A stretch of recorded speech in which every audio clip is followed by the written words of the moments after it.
banyak anak-anak SMK kita itu yang nganggur. Itu kan suatu kontradiksi kan. Iya, harusnya SMK diciptakan. itu adalah harusnya lulusan yang paling cepat dapat kerja harusnya. Masyarakat yang membutuhkan per hari ini itu kan mereka yang gajinya di bawah 5 juta, ya kan? Sedangkan untuk membeli rusun DP 0 rupiah itu kan yang kalau nggak salah 7 juta ke atas. Nah ini menyelesaikan masalah yang mana? Iya. Halo, balik lagi di Tenggara Talk bareng gua Beni Yusriza. Hari ini kita akan ngobrolin tentang politik dan anak muda serta gagasan-gagasannya bareng senator dari DPRD DKI, Bung William Sarana. Halo Bung, apa kabar? Baik, terima kasih sudah diundang. Gimana? Hari ini kita jangan ngobrol lem Aibon ya? Biasanya itu yang ditanyain. Ya biasanya itu yang ditanyain nih. Karena itu udah berapa tahun lalu itu lem Aibon berarti itu? 2019. 3 tahun ya berarti ya? Iya, lama. Udah kemakan COVID, udah kemakan apa. Tapi ya itu kan selalu menjadi hook ya. Kalau kita ngobrolin Bung William ini salah satu. Itu pintu awal biasanya. Pintu awal biasanya. Tapi saya nggak mau ngobrolin itu Bung. Iya. Kita hari ini ngobrolin gagasan Bung. Mungkin saya mau ngobrol dulu dengan pertanyaan pertama Bung. Hari ini dulu Bung jadi caleg, dibilang caleg termuda, umur 22 tahun terpilih. Waktu itu masih posisinya belum wisuda, terpilih 22 tahun. Benar. Sekarang sudah umur? Sekarang 27. Nah, apa yang beda Bung kalau kita ngomongin proses tersebut dan bagaimana Bung melihat proses pembelajaran sebagai legislatif di DPRD DKI itu sendiri Bung? Ya, jadi saya memang mulai berpolitik itu sebenarnya dari kampus. Jadi di politik kampus itu sudah cukup aktif berorganisasi, sempat di tingkat universitas. Jadi kalau di UI itu ada mahkamah mahasiswa namanya, semacam yudikatif lah ya. Nah, saya di sana pernah jadi anggota kongres juga. Di hukum saya juga ambil hukum tata negara. Jadi saya memang masuk ke politik itu suatu hal yang menurut saya naluriah ya.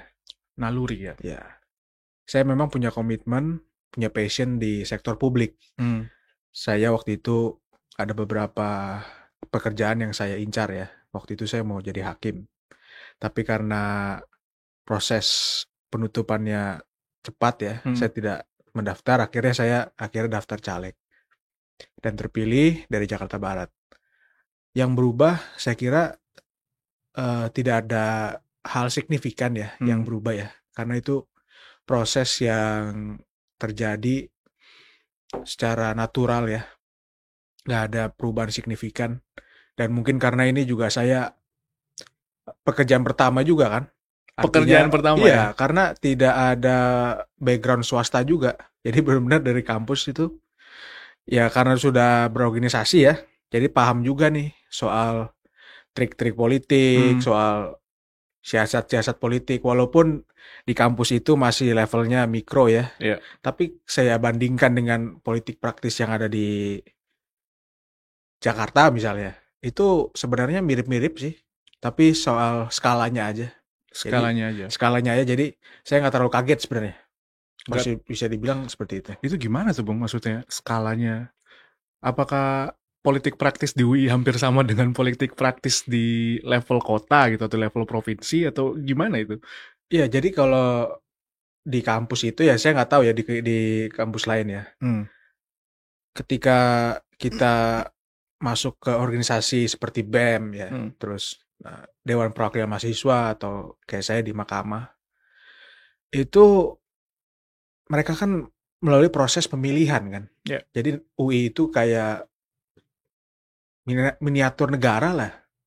Jadi Dewan Perwakilan Mahasiswanya dipilih, jadi ada kampanye di situ. Ketua BEM juga dipilih, ada kampanye di situ, ada penggerakan suara, ada blok-blok suara yang berbeda kepentingan. Saya juga terpilih melalui proses seleksi dari kongres di sana. Jadi udah kayak seperti memilih hakim MK di UI itu. Jadi karena formatnya ini mirip seperti di negara kita ini, jadi kita semacam simulasi lah di sana. Simulasi lah gitu. Jadi sebenarnya kalau kita mau masuk politik praktis buat anak-anak muda ya, terjun dulu, cobain di BEM, cobain di Dewan Perwakilan Mahasiswa. Jadi ketika masuk ke politik praktis, Ya. itu tidak kaget lah, minimal dia udah tahu. Bung, selama 5 tahun, Bung. Iya. Kan dari tahun 2000 berapa sih? Sudah 2019 ya? Ya, 2019. Kemudian ke sini itu kan kita sudah bisa hitung 4 sampai 5 tahun lah. Dan Bung itu pasti kan melewati episode-episode yang mencekam gitu di dalam kita, ketemu COVID, ketemu beberapa event-event yang memang membuat atau menguras pikiran gitu. Dari situ proses politik apa yang Bung sadari dan pelajari yang kemudian ini seharusnya menjadi perhatian kita atau bisa menjadi pembelajaran gitu, Bung? Jadi memang ketika saya kan terpilih dengan 8 anggota DPRD lain dari fraksi saya. Memang komitmen kita adalah kita ingin melakukan yang namanya disrupsi lah ya. Kalau perubahan mungkin terlalu sophisticated. Disrupsi artinya kita ingin melakukan yang berbeda. Jadi ketika kita masuk di DPRD, kita mencoba untuk melakukan hal-hal yang belum dilakukan oleh beberapa politisi sebelumnya. Jadi kita misalnya di hari pertama itu kita sekarang waktu itu membuka posko pengaduan. Beberapa fraksi ikut. Setiap rapat, khususnya rapat anggaran itu kita publikasi ke media sosial. Nah, disrupsi ini yang membuat mungkin ada ketegangan di awal. Ya. Nah, itu yang termasuk lem Aibon ya? Ya, lem Aibon menjadi salah satu episode-nya. Jadi lem Aibon itu istilahnya klimaksnya. Kalau dalam sebuah film itu klimaks tuh.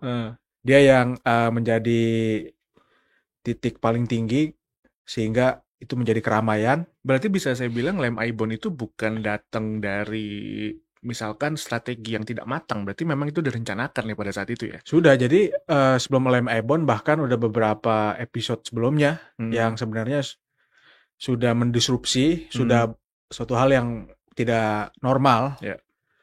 Tapi memang traction medianya berbeda jauh sih dengan lem Aibon ini. Gitu. Sampai ada pelaporan ke BK dan lain-lain. Jadi 2019 itu memang menjadi suatu pelajaran buat saya ya. Bahwa ketika kita melakukan disrupsi, sama seperti startup melakukan disrupsi, itu pasti ada perlawanan dari sistem lama. Atau ada suatu hal yang shocking di sistem lama. Dan itu nanti di tahun-tahun berikutnya pasti akan terjadi suatu titik keseimbangan yang baru lah. Gitu. Orang selalu melihat ketika anak muda melakukan disrupsi, akhirnya anak muda lah yang melakukan penyesuaian nih terhadap disrupsi itu dan terhadap power-power atau kekuatan-kekuatan yang sebenarnya sudah lama terbentuk. Tapi kalau dari kacamata Bung sendiri, ketika kita berhasil melakukan disrupsi, ada perubahan nggak sih dari sisi sana lah ya? Misalkan, apakah mereka mulai melihat, oh ini loh caranya anak muda berpolitik, atau akhirnya kan dibilangnya, oh ini kita sudah menjinakkan anak muda. Padahal saya rasa dalam politik tidak sehitam putih itu. Pasti selalu ada hubungan timbal balik dan mereka juga mempelajari apa yang kita lakukan, bukan? Kalau menurut saya biarkan masyarakat yang menilai, tapi memang saya melihatnya di DPRD itu sekarang fraksi-fraksi mulai banyak yang merekam anggota dewannya berbicara di rapat dan dipublikasikan. Menurut saya itu suatu peristiwa yang belum pernah terjadi di periode-periode berikutnya. Dan itu menjadi presiden baik bagi demokrasi akhirnya. Betul, jadi masyarakat bisa paham lah setidaknya calon legislatif yang dia pilih dan terpilih itu apa sih isi kepalanya, apa yang mereka perjuangkan di gedung dewan. Dan itu menjadi suatu tradisi baik yang harus diteruskan. Ya. Gitu. Dan ini juga, Bung, biasanya kita itu sebagai anak muda, kalau berbicara politik, kan selalu dibilang, ini mah mencari-cari kesalahan doang nih. Padahal di episodenya Bung juga pasti Bung kan menghadapi krisis gitu. Menghadapi krisis yang menuntut pemikiran atau inovasi-inovasi yang lebih lebih mapan gitu di sana. Nah, ada nggak di episode-episode Bung selama ini di legislatif gitu yang akhirnya betul-betul membuat menguras kepala sehingga kolaborasi antara politisi yang senior dengan politisi muda itu tidak bisa dielakkan gitu? Jadi memang hubungan antara politisi lintas generasi ini ya, muda dan tua lah dianggap bisa Senior lah, jangan senior tua lah. lah. Dikatakan seperti itu ya, atau petahana-petahana yang sudah lama di DPRD. Menurut saya pada akhirnya siapapun dia pasti akan harus menyesuaikan dengan kondisi zaman hari ini gitu. Tidak melihat usia, tidak melihat senioritas gitu. Pada akhirnya yang akan survive itu kan yang bisa beradaptasi kan dengan medan yang baru, medan yang cepat berubah, media sosial, ruang publik yang makin banyak dan terbuka. Dulu kita nggak ada podcast, TV doang, sekarang podcast. Semua podcast. Jadi bagi politisi siapapun dia yang tidak menyesuaikan dengan format zaman ini, saya kira dia akan tertinggal dan konsekuensinya ya tidak lagi terpilih gitu. Jadi kita tidak ingin menggurui politisi senior, tapi semuanya termasuk yang muda dan senior saya kira harus menyesuaikan dengan medan baru ini gitu. Karena kalau tidak menyesuaikan kita akan ditinggal dan tidak relevan lagi. Kira-kira gitulah. Dan mungkin ini Bung, mungkin bisa nggak kasih contoh atau kasih cerita lah Bung ya. Kalau kita melihat hari ini nih, masalah Jakarta tuh sama nggak sih Bung sama masalah yang Bung hadapi 5 tahun ke belakang? Atau apa yang sama dan apa yang berbeda sehingga kita bisa mengatakan bahwa Jakarta hari ini lebih baik atau sama aja Bung? Kalau Jakarta memang masalah klasiknya masih ada ya, terus menerus ya. Apa tuh Bung? Ya misalnya klasik ya, kemacetan ya. Oke. Lalu Kayaknya banjir kita udah biasa ya, sama macet ya akhirnya. ya macet. Hal-hal yang akhirnya kita terima itu sebagai normal gitu. Padahal itu masalah sebagai ibu kota apalagi. Artinya kan ibu kota ini belum bisa menyelesaikan masalah-masalah klasik itu, masih ada. Dan itu kan terus berprogres ya menyelesaikan masalah itu. Nah mungkin yang berbeda adalah soal bagaimana kondisi dunia ini berubah ya. Dunia ini kan berubah. Situasi politik berubah. Ada keputusan-keputusan berubah. Misalnya soal demografi kita yang populasi di Jakarta ini kan terus meningkat kan. Terus meningkat. Artinya masalah baru di Jakarta sebenarnya adalah soal rumah yang semakin mahal misalnya, tempat tinggal yang semakin mahal. Ini kan masalah yang sebenarnya dulu belum ada kan. Nah, karena populasi kita semakin tinggi, anak muda makin banyak, kesulitan untuk mendapatkan tempat tinggal, gitu ya, tempat tinggal yang terjangkau. Terus dengan bertambah populasi juga soal lapangan pekerjaan, ya, semua orang di Indonesia misalnya itu selalu melihat Jakarta sebagai tempat mencari nafkah. Jadi setiap kali ada Lebaran, biasanya itu arus baliknya pasti membawa 2-3 keluarga baru. Gitu. Jadi masalah populasi ini yang menurut saya akhirnya menimbulkan masalah-masalah baru ya. Tempat tinggal yang lebih mahal, lapangan pekerjaannya ada nggak? Lalu polusi udara, itu kan juga salah satu bagian dari pertambahan populasi kan, dan lain-lain lah. Dan ini akhirnya jadinya isunya atau arah temanya kan menjadi mungkin nggak sih kita hidup layak di Jakarta ke depan gitu Bung. Nah ini kalau Bung sendiri secara konteks gagasan Bung, dan juga sama teman-teman lain ya, yang kita anggap itu adalah politisi muda, ya kita percaya ada politisi senior, tapi politisi muda lah kita memberikan atau menitipkan harapan lah bahasanya. Gagasan apa Bung yang membuat kita bisa hidup layak di Jakarta ke depannya Bung? Ketika kita mendefinisikan hidup layak, saya senang dengan mengambil teori dari Maslow ya. Hierarki kebutuhan.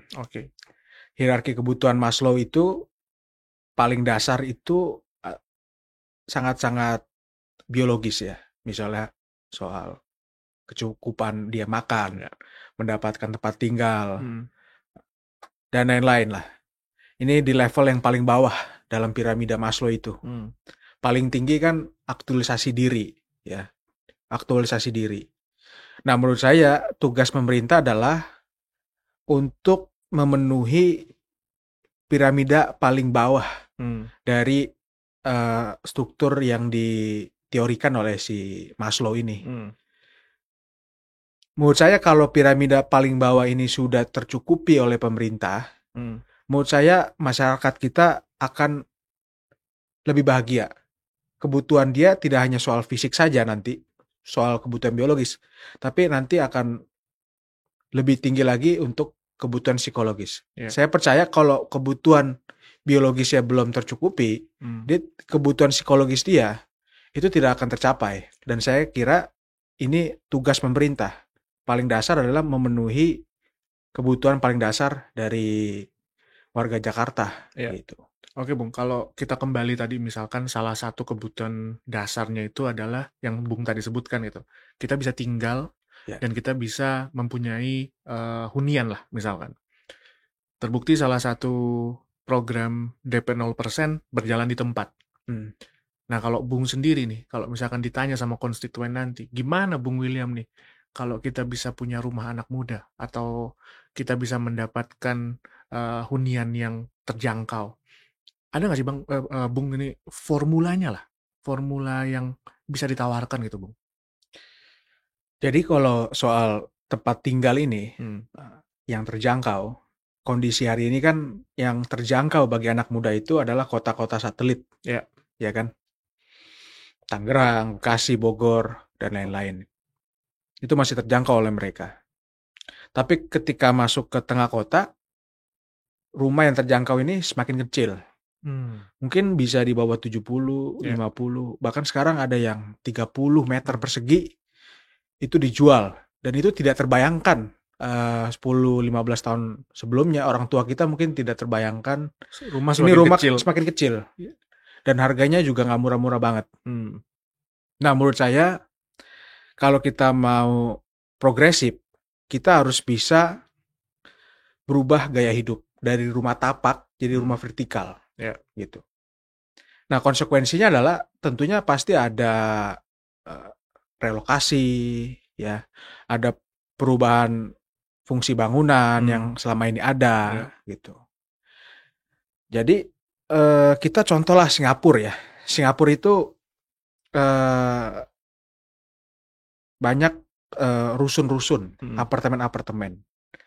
Karena memang apartemen atau rumah vertikal ini adalah satu-satunya menurut saya tempat tinggal yang efisien. Efisien untuk level kota. Saya rasa tidak ada kota maju di dunia ya yang dasar tempat tinggal itu rumah tapak gitu, jarang. Menurut saya mayoritas masyarakat di kota maju, kota-kota metropolitan ya, itu biasanya tinggal di apartemen atau vertikal gitu. Nah ini harus diubah kalau kita ingin menyesuaikan kembali, menurunkan harga dari tempat tinggal. Sebenarnya ada beberapa lapis lagi ya soal NJOP misalnya. Itu itu bagaimana menentukannya. Lalu ini kalau kita tarik lagi masalahnya ke kepemilikan tanah atau rumah, kan ada yang orang memiliki tanah atau rumah lebih dari 2-3. Ini kan yang membuat tempat tinggal ini mahal. Karena tempat tinggal ini menjadi sektor komersil, menjadi produk investasi, properti itu. Bukan jadi hak dasar ya? Bukan hak dasar. Jadi konsep inilah yang membuat tempat tinggal kita semakin mahal. Harusnya menurut saya, tempat tinggal properti itu tidak bisa serta-merta menjadi produk investasi gitu. Karena itu hak dasar. Ketika concern itu Bung bawa gitu Bung ke dalam proses politik, apa Bung tanggapannya Bung yang didapatkan sampai dengan hari ini? Karena yang pasti kan ya kita nggak bisa berpolitik tanpa konstituen. Konstituen butuh tempat tinggal untuk bisa berpolitik juga atau bisa berpartisipasi lah. Nah ketika Bung bawa ini ke pemerintahan, ketika Bung bawa dalam diskusi-diskusi publik di internal DPR maupun dengan pemerintah DKI itu, bagaimana Bung responsnya yang mereka coba pikirkan dan tawarkan gitu? Ya, dari level gagasan kita kan sebagai pemerintah daerah harus bisa menyelesaikan masalah-masalah ini dalam level teknis kan. Gagasan tadi kita sudah bahas, teknisnya gimana? Nah, menurut saya salah satu yang harus kita terus galakan itu adalah menagih kewajiban developer. Ya, khususnya kewajiban-kewajiban seperti kewajiban yang timbul dari KLB. KLB itu Koefisien luas bangunan. luas bangunan. Misalnya kayak Simpang Susun Semanggi itu kan itu hasil dari kewajiban developer kan, bukan menggunakan APBD. Gitu. Nah, developer-developer ini sebenarnya per hari ini gedung-gedung tinggi itu masih ada beberapa bangunan yang memiliki kewajiban ini. Jadi menurut saya ini harus dimanfaatkan betul untuk membangun rusun. Ya? Ditagih, ada ketegasan untuk ditagih, dan kita bisa gunakan dana ini yang tidak berasal dari APBD untuk membangun rusun-rusun. Rusun-rusun di Jakarta, khususnya mereka yang hari ini masih tinggal misalnya di bantaran sungai gitu. Nah, ini harus ada political will dari pemerintah untuk menagih. Ada Bung hari ini political will-nya? Atau masih butuh dorongan? Menurut saya selama pemerintahan sebelumnya ya, itu tidak berjalan dengan baik. Karena fokusnya... Tapi sempat dicoba. Kalau tidak baik berarti kan sempat dicoba untuk masuk ke arah sana. Atau malah berjalan di tempat. Gak dicoba-coba gitu, Bung? Tidak, berhenti. Stagnan lah. Stagnan karena di zaman Pak Anies lah, kita sebut Pak Anies, itu relokasi itu hampir tidak ada. Lalu fokus dia kan membangun DP 0 rupiah kan. Iya. Nah, akhirnya kan itu bermasalah DP 0 rupiah itu, karena pada akhirnya masyarakat yang membutuhkan per hari ini itu kan mereka yang gajinya di bawah 5 juta, ya kan? Sedangkan untuk membeli rusun DP 0 rupiah itu kan yang kalau nggak salah 7 juta ke atas. Nah, ini menyelesaikan masalah yang mana? Yeah. Menurut saya prioritas kita menyelesaikan terlebih dahulu yang 5 juta ke bawah. Gitu. Dan itu yang paling besar hari ini? Paling besar. Di Jakarta? Dan banyak yang memang per hari ini banyak tinggal di bantaran sungai. Lalu tempat tinggalnya per hari ini di ruang terbuka hijau. Itu menurut saya ini yang menjadi fokus terlebih dahulu. Gitu.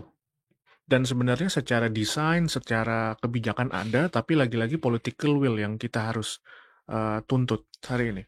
Betul. Jadi seorang kepala daerah itu kan dia punya janji yang diberikan ketika kampanye, punya prioritas politik yang dia ingin jalankan.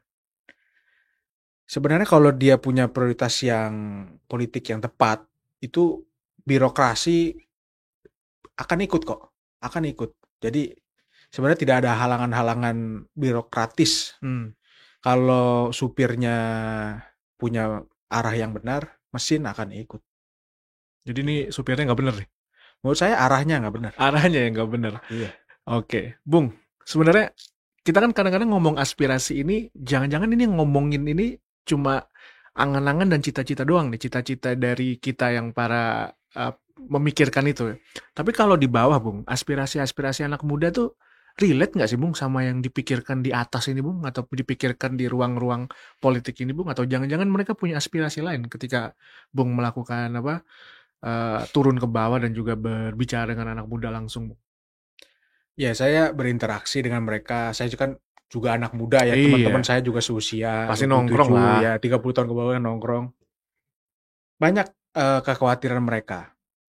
Kita juga harus bisa mengkategorikan ya, pemuda yang menengah, ada yang menengah ke bawah. Atau jangan-jangan per lokasi aja punya karakter yang berbeda. Mungkin berbeda-beda gitu. Menurut saya kalau kita mau sedikit mengeneralisasi ya, untuk pemuda yang menengah ke bawah lah, kira-kira begitu ya. Concern utama mereka adalah pekerjaan. Pasti soal itu. Menurut saya, akses pekerjaan yang atau layak. Pekerjaannya ada, tetapi tidak layak tadi. Ini harus kembali kita teliti ya, apakah skill mereka yang belum mencapai, atau lapangan pekerjaan yang belum banyak. Nah, ini harus diselesaikan nih. Ada contoh kasus real yang Bung hadapi, Bung? Satu aja. Iya, saya kan belusukan ya, ketemu anak-anak muda gitu. Banyak anak-anak SMK kita itu yang nganggur. Itu kan suatu kontradiksi kan? Iya, harusnya diciptakan. SMK itu adalah harusnya lulusan yang paling cepat dapat kerja harusnya. Malah nggak dapat. Mereka nggak dapat. Jadi ada kontradiksi di sini. Di mana gapnya, Bung? Di mana gapnya? Menurut saya gapnya itu adalah interkoneksi antara industri dengan SMK-nya, vokasinya. Industri butuh nggak kejuruan SMK yang hari ini ada? Nah ini harus ada kesinambungan gitu. Dan jangan-jangan industrinya malah nggak ada di Jakarta. Industrinya malah di luar Jakarta. Menurut saya ada beberapa industri lah yang di Jakarta yang hidup kan, gitu. Pariwisata dan lain-lain lah. Banyak sebenarnya bentuk-bentuknya gitu. Nah ini harus disesuaikan. SMK-nya sesuai nggak dengan Medan Jakarta itu harus kembali dilihat. Pemuda yang menengah atau menengah ke atas itu selalu bilang ke saya mereka mau WFH, work from home, atau setidaknya mereka hybrid kerjanya. Kenapa? Gitu. Karena lelah di jalannya kah?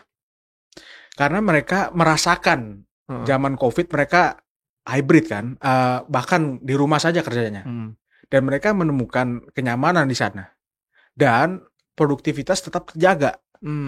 Artinya kita bisa lihat startup di Jakarta kan, kantor-kantornya ini itu kan pertumbuhan luar biasa zaman COVID. Artinya kan work from home itu tidak menurunkan produktivitas. Yeah. Nah, mereka ini jadi merasa tidak nyaman karena selama ini kok saya kerja dari rumah atau kerja di manapun tetap produktif kok, outputnya tercapai.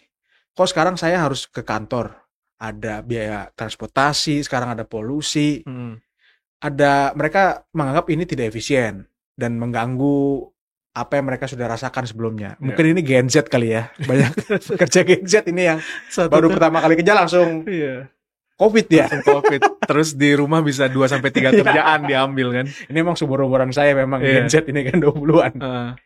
Jadi itu yang banyak disampaikan ke saya. Dan saya setuju dengan mereka sebenarnya. Karena kalau kita lihat faktanya kok produktivitas tidak menurun kok. Tentu tidak semua jenis pekerjaan bisa seperti itu. Tapi beberapa pekerjaan yang bisa, itu kenapa tidak hybrid? Atau setidaknya hybrid lah. Dan aspirasi itu besar, Bung, temukan di bawah. Saya temukan besar sekali. Teman-teman saya, teman-teman saya kan tinggal di dapil saya ya. Jadi saya sering ngobrol dengan mereka. Mereka semua mengaspirasikan hal yang sama. Khususnya yang kerja-kerja di SCBD inilah. Gitu. Nah untuk yang menengah ke bawah saya selalu mendapatkan soal lapangan pekerjaan, gaji yang layak, skill yang harus ditambah dan lain-lain.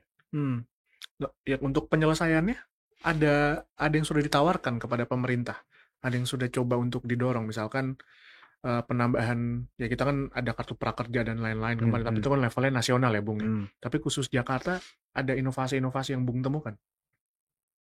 Kita harus kembali melihat kewenangan Pemprov ya. Apa sih yang bisa dilakukan oleh Pemprov untuk meningkatkan pertumbuhan ekonomi? Sebenarnya kan lapangan pekerjaan itu tumbuh ketika ekonominya juga bertumbuh. Yang bisa dilakukan Pemprov menurut saya adalah dalam konteks perizinan. Karena gubernur kita kan nggak bisa nih keliling dunia cari investasi kan. Ini presiden levelnya.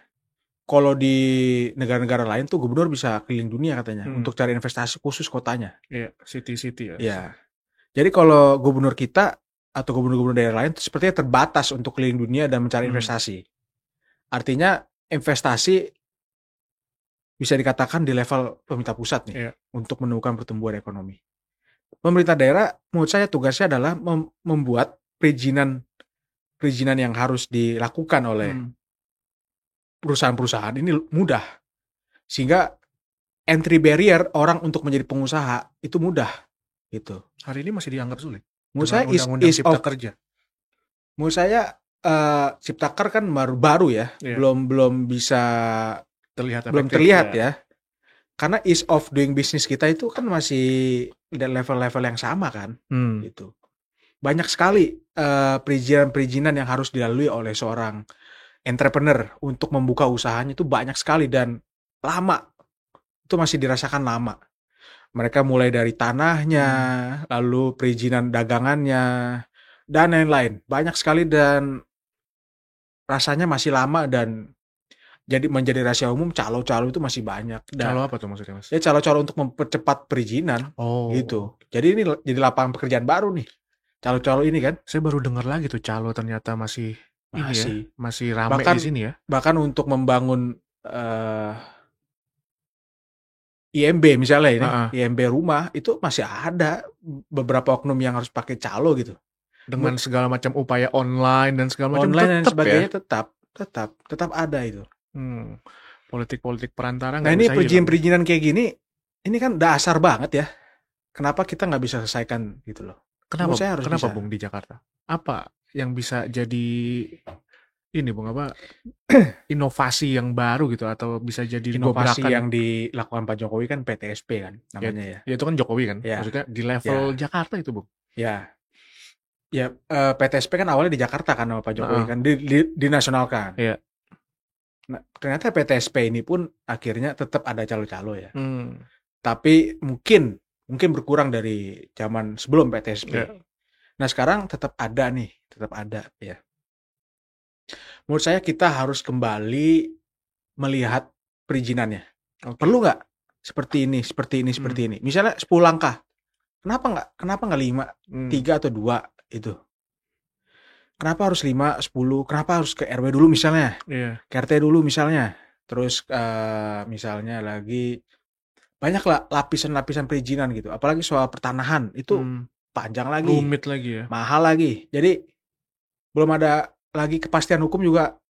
Ini jadi masalah juga gitu. Kita udah punya sertifikat, ada orang lagi punya sertifikat lain. Ini yang menjadi masalah-masalah harian yang dihadapi oleh seorang pedagang, seorang warga biasa. Ini yang mereka hadapi.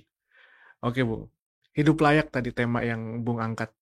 Hari ini polusi udara gimana Bung? Hidup layak. Kita nggak berbicara konteks ini lingkungan kah, ini apa, tapi ya apapun itu, kalau kita nafas aja tidak segar dan tidak bisa memastikan kita bisa hidup gitu, ini apa yang harus kita tuntut Bung? Menurut saya kita gampang aja lah. Kita tiru aja Beijing. Ya, Beijing itu sama dulu kayak kita. Nomor 1 polusi dunia. Ya. Itu kalau nggak salah tahun 2008 ya. Ya. Kita pelajari apa sih yang mereka lakukan. Apakah mereka mengurangi mobil, transportasi umum ya. Saya pelajari yang utama mereka lakukan itu adalah mengganti pembangkit listrik yang bertenaga batu bara.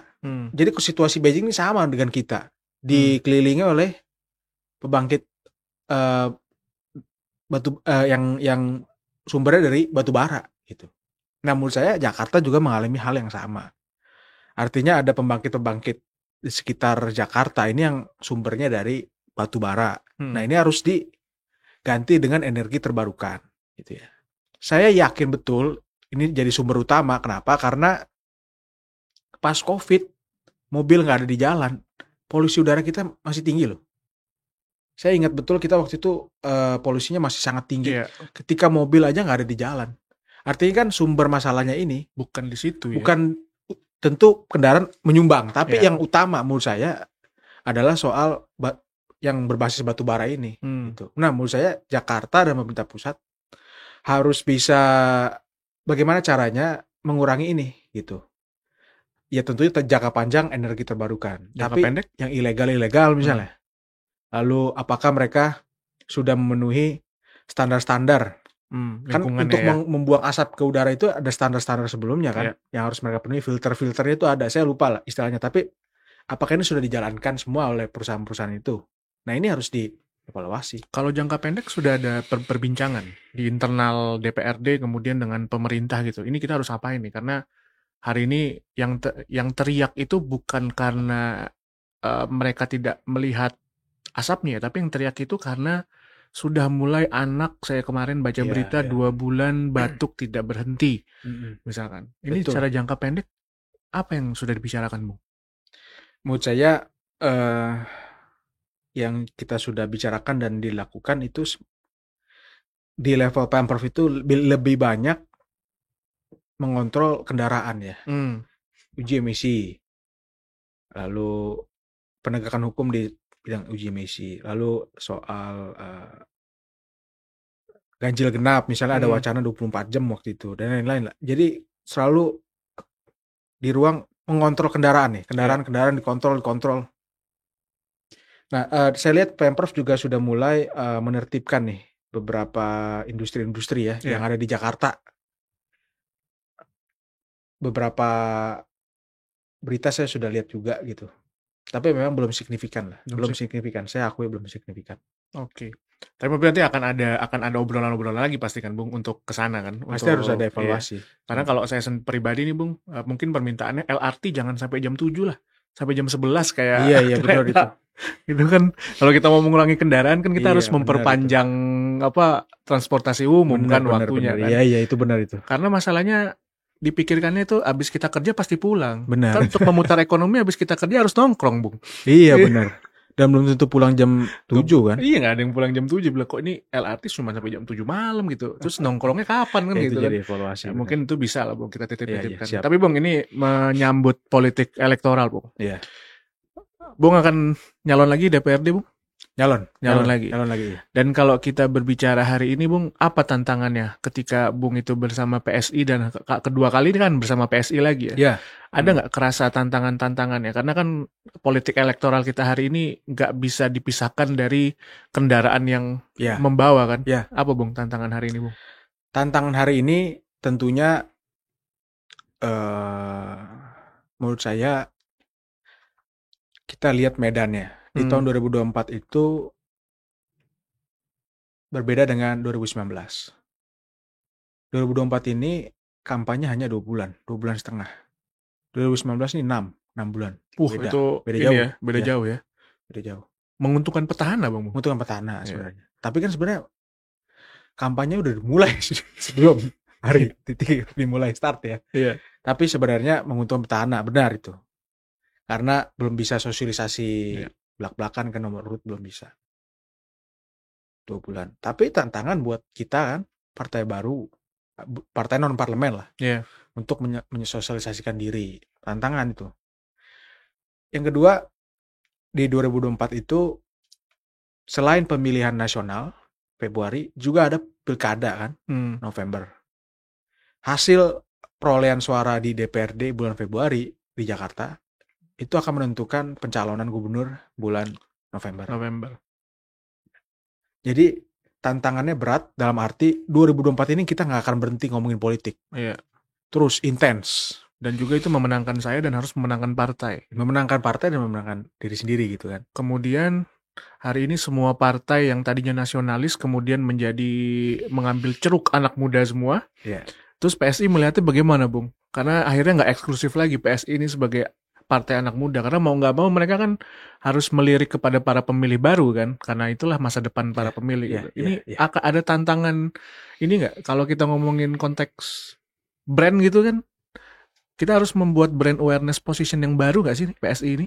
Ya, ini menarik. Jadi semua partai politik narasinya adalah untuk masuk ke anak muda kan. Tapi saya mau mengajak di kesempatan ini kita berpikir kritis ya. Coba lihat komposisi calegnya. Komposisi caleg lihat di mana? DPR. Lihat di mana, Bung? Nah, sekarang ini bukannya mau promosi ya, tapi ada website namanya Bijak Memilih. Oh ya, itu yang baru tuh. Kemarin saya sempat lihat tuh ya. Ya, itu baru. Jadi di situ bisa dilihat struktur caleg DPR RI. Ya, DPRD mungkin mereka belum punya. Struktur caleg, kita promosi sedikit nih. PSI, nggak apa-apa. PSI ini 55% itu di bawah 40. 55% loh. Jadi struktur caleg PSI DPR RI sesuai dengan struktur populasi Indonesia. Iya. Tapi itu, Bung, kenapa kami mulainya ngobrol sama Bung William? Ya. Karena persoalan kami hari ini adalah memahami struktur tersebut di level kota, kabupaten, provinsi. Semua orang tuh mulai dari nasional gitu. Iya. Padahal yang akan bersentuhan langsung dengan kami itu malah Bung di level provinsi. Dan juga ini gimana untuk mencegah apatisme anak muda? Jadi kita kasih contoh sedikit ya. Kalau jalan rusak di depan rumah atau selokan di depan rumah itu mampet, itu lu nggak bisa lapor ke anggota DPR loh.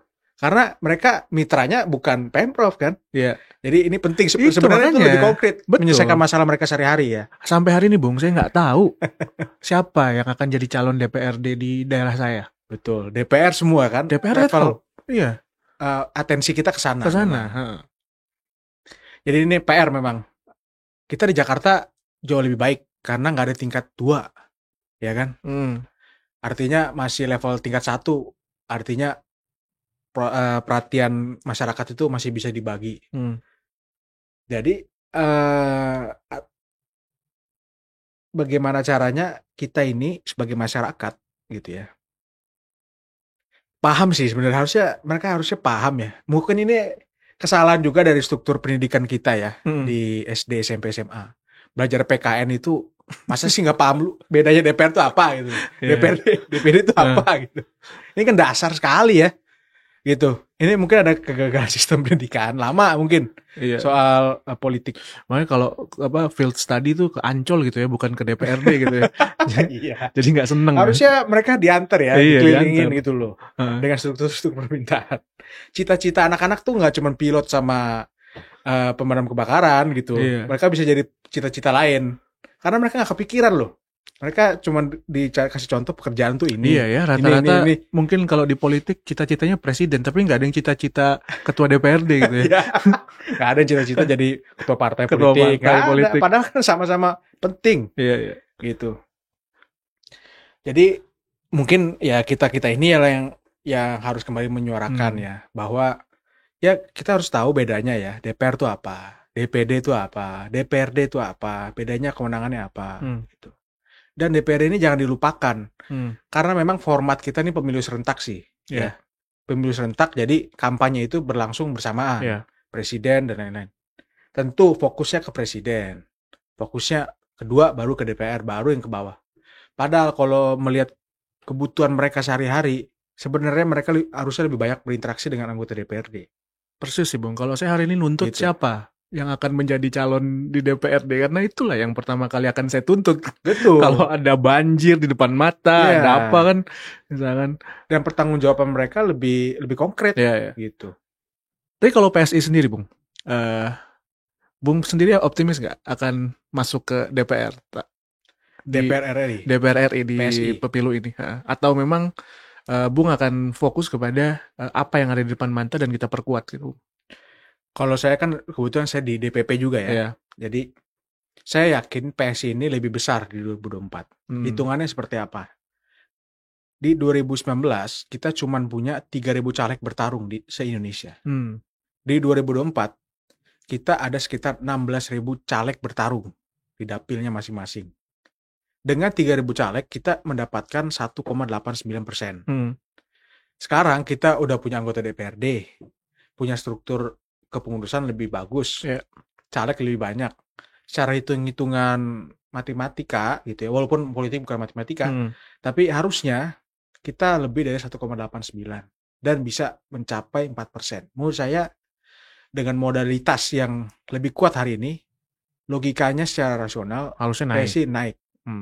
Dan berarti kalau misalkan sampai ke 4% pun pandangannya akan maraton ya, nggak mungkin kalau target tahun ini nggak kecapai, di tahun-tahun berikutnya juga akan digalakan untuk sampai ke sana. Tapi kalau hari ini kita berbicara ceruk pemilih, Bung, mulai beragam nggak ceruk pemilihnya? Karena kan dulu kan ceruk pemilihnya pasti kan mereka-mereka yang mungkin saya bisa bilang die hardnya Ahok lah misalkan kayak gitu kan, Ahokers misalkan. Kalau sekarang ceruk pemilih sudah mulai berkembang atau mulai ada sayap-sayap lain, dan gimana itu Bung mengincar itu Bung? Dalam menentukan targeting itu kan bisa secara demografik ya. Demografik tuh yang paling dasar tuh, usia dan lain-lain, pendidikan dan lain-lain. Yang paling canggih kan sekarang namanya psikografik kan. Psikografik itu menilai orang dari posisi politiknya, psikologis dia dan lain-lain. Ini kan yang digunakan Donald Trump dengan Cambridge Analytica kan, mereka pakai psikologi tuh, dia bisa meta-metain. Nah, menurut saya untuk Jakarta, kondisi psikologis politik masyarakat ini berbeda dengan 2019. 2019 itu hasil dari 2017, ada gelombang polarisasi yang tajam. Ahok versus Anies waktu itu. Ini berlanjut sampai 2019. Lalu sekarang ini menurut saya gelombangnya itu mulai surut. Udah nggak ada lagi polarisasi setajam dulu. Nah, 2024 ini menurut saya tidak akan setajam dulu. gitu ya, tidak kiri kanan hitam putih, tapi mulai ke tengah narasinya. Dan kita lihat konteks koalisi hari ini juga mulai campur-campur kan. Anies tiba-tiba sama Caimin. Itu kan sebenarnya secara chemistry nggak mungkin terpikirkan 2019, nggak mungkin terjadi. Nah sekarang terjadi.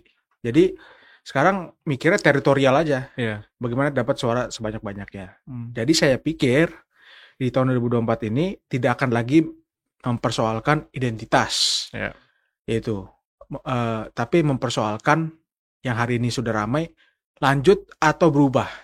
Apa tuh maksudnya, Bung? Ya, artinya lanjutin Pak Jokowi, pekerjaan Pak Jokowi, atau mau ada perubahan-perubahan. Ini kan sebenarnya kita udah naik level sebenarnya kalau kita lihat. Dulu kan Pancasila atau bukan Pancasila. Gitu. Kafir, non kafir, dan lain-lain gitu. Itu yang ke identitas itu. Posisi PSI di mana? Lanjut atau berubah? Tentu kita lanjut. Kita di posisi melanjutkan pekerjaan-pekerjaan Pak Jokowi. Berarti dukung Pak Prabowo? Kita belum menentukan. Belum menentukan. Kan rumornya ke arah sana kan hari ini kan. Belum menentukan. Tapi atau jangan-jangan siapapun presidennya lanjut semua nih, nggak ada yang berubah? Menurut saya ada kan koalisi perubahan gitu, masih ada hari ini yang menyuarakan perubahan-perubahan. Mungkin terakhir, Bung, ini, Bung. Ya. Akhirnya kan ketika kita berbicara politik elektoral tadi ya, lanjut berubah, akhirnya kita dipaksa cepat-cepat mau mendukung Prabowo, mendukung Ganjar, mendukung Anies itu atau apapun itulah. Dan efeknya kalau di berita-berita kan ada kader yang mundur, ada yang ini. Nah, PSI sendiri akhirnya sebagai sebuah partai, ya mundur itu keputusan politik. Tetapi mundur pun itu juga harus kita sikapi sebagai salah satu bukan kemunduran ya, tapi pukulan telak juga terhadap partai. Karena partai hari ini kan susah mencari kader ya, Bung. Betul. Nah, akhirnya bagaimana PSI ini membayangkan kaderisasi dari partai yang tidak terlalu tergantung dengan politik elektoral? Karena kita maunya kan partai anak muda itu ada sustainability-nya lah, Bung. Iya, betul. Jadi partai ini kan kalau dikategorikan ada partai kader, partai massa, partai dan yang lain lah. Memang menurut saya per hari ini partai politik yang berhasil menjadi partai kader itu cuman PDI Perjuangan dan PKS menurut saya. Sisanya itu partai yang jenisnya lain lah. Partai langganan ya, kayak Netflix. Karena untuk menciptakan partai kader itu butuh puluhan tahun dan butuh ideologi yang kuat. Nah, PSI menuju ke arah sana. Ya, kita mengakui mungkin akademi kita belum semasif PDI Perjuangan atau PKS. Tapi menjawab perpindahan-perpindahan tadi ya, artinya kan kalau kita dianggap nggak punya kader, artinya kan kader-kader kita bagus sebenarnya kan. Kita bisa menghasilkan, akademi kita tuh bisa menghasilkan orang-orang hebat loh, dan ditarik partai lain. Menarik kan? Betul. Tapi kan itu jadi pukulan telak kalau yang bagus ditarik kan akhirnya. Tapi pertama kita bangga dulu ya. Bangga dulu lah kader kita. Artinya PSI bisa melahirkan kader-kader. Akademi kita bergerak. Gitu. Bisa menghasilkan tokoh-tokoh yang susah sekali partai politik bisa menghasilkan itu. Nah, soal perpindahan ini kita juga lihat juga yang masuk kan gitu. Karena keluar masuk ini sebenarnya suatu hal yang sering terjadi ya. Yang masuk juga banyak kita. Dan tokoh-tokoh hebat juga kok gitu. Bu Helmi itu kan kurang hebat apa lagi? Helmi Yahya. Ya, bukan kan? Kurang hebat. Ya, kurang tahu kita. Kalau di politik, tahu? Ya maksudnya kurang tahu kiprah di politiknya. Ya kan melekatnya PSI itu kan si Samara kan. Ya, kita ngomong Grace misalkan, terus saya Raja Juliantoni, kita kan tahu ke sana kan. Terus tiba-tiba masuk Helmi Yahya. Ini kok agak ini ya, agak senior ya gitu misalkan. Ini gimana nih misalkan? Ya memang itu apa persepsi lah, menurut saya persepsi. Apa nggak Bung William aja udah yang maju gitu di atas? Menurut saya nggak apa-apa lah kita kedatangan senior ya, Bu Helmi Yahya. Dan gini loh, yang saya mau sampaikan ya, kita selalu berpikir bahwa anak muda ini dikategorikan selalu dikotakan selalu suka anak muda lain, politisi muda gitu, harus muda, politisi muda dipilih anak muda pasti milih politisi muda. Padahal menurut saya sendiri anak muda itu tidak melihat umur atau melihat fisik seseorang. Dia melihat gagasan yang dibawa orang itu. Jadi kalaupun dia politisi tua, tapi gagasan dia berpihak pada anak muda, dia pasti didukung. Misalnya di Amerika ada namanya Bernie Sanders. Yeah. Bernie Sanders kurang tua, apalagi dia umurnya 70 kan, 70-an lah. Tapi basis pemilih dia itu anak muda semua. Banyak calon-calon anak muda lain yang tidak tertarik anak mudanya di sana. Nah, menurut saya, misalnya kita ambil contoh Bang Helmi. Bang Helmi ini fansnya anak muda sebenarnya. Yeah. Karena kalau kita lihat subscribernya, demografi itu anak muda semua. Jadi kan kita jangan membatasi anak muda ini harus suka politisi muda. Tapi yang kita perjuangkan adalah gagasan anak muda ini dibawa nggak oleh mereka. Gitu. Apakah mereka yang walaupun sudah umurnya 50-60 tahun, tapi kalau mereka berpihak pada anak muda, pasti anak muda juga pasti akan simpati dengan dia. Oke, saya seperti itu. Terima kasih. Keren banget Bung William. Kita tunggu gagasannya Bung William di ruang-ruang yang lain. Terima kasih semua sudah mendengarkan podcast kita hari ini di Tenggara Talk. Kita bertemu lagi di episode selanjutnya. Terima kasih. Thank you.